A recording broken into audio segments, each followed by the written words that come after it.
Hello everyone, Daily Bible reading. I'm going to read from 1 Samuel chapter 11 today.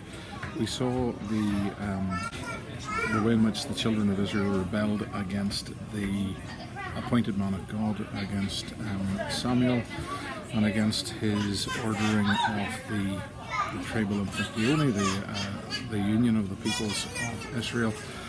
We've seen how God chose Saul, Benjamite, in order to be his first king. Though Saul was a very accomplished person, he was a fearful person. He hid among the stuff whenever he was being proclaimed.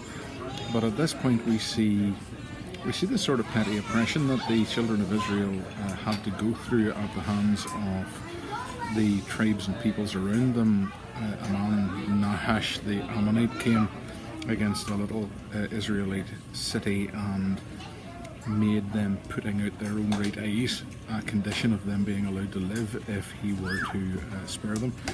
And the Spirit of God comes upon Saul, and we see the promised freeing of his people from oppression by Gentiles and by the Canaanites. 1 Samuel chapter 11, this is the word of God. Then Nahash the Ammonite came up and encamped against Jabesh Gilead. And all the men of Jabesh said unto Nahash, Make a covenant with us, and we will serve thee.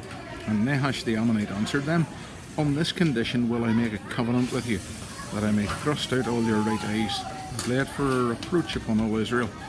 The elders of Jabesh said unto him, Give us 7 days' respite, that we may send messengers unto all the coasts of Israel. And then, if there be no man to save us, we will come out to thee. Then came the messengers to Gibeah of Saul, and told the tidings in the ears of all the people, and the people lifted up their voices and wept. And behold, Saul came after the herd out of the field. And Saul said, What aileth the people that they weep? And they told him the tidings of the man of Jabesh. And the Spirit of God came upon Saul when he heard these tidings, and his anger was kindled greatly. And he took a yoke of oxen, and hewed them in pieces, and sent them throughout all the coasts of Israel by the hands of the messengers, saying, Whosoever cometh not forth after Saul and after Samuel, so shall it be done unto his oxen. And the fear of the Lord fell upon all the people, and they came out with one consent. And when he numbered them in Bezek, the children of Israel were 300,000, and the men of Judah 30,000.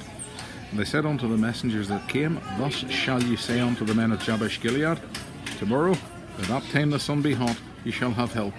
And the messengers came and showed it to the men of Jabesh, and they were glad.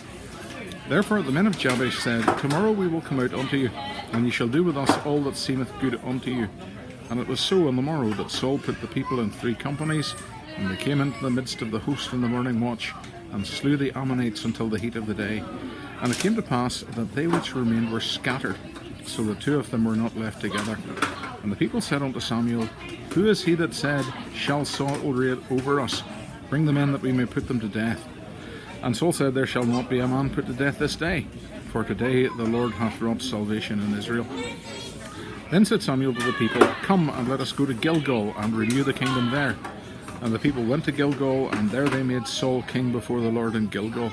And there they sacrificed sacrifices of peace offerings before the Lord. And there Saul and all the men of Israel rejoiced greatly.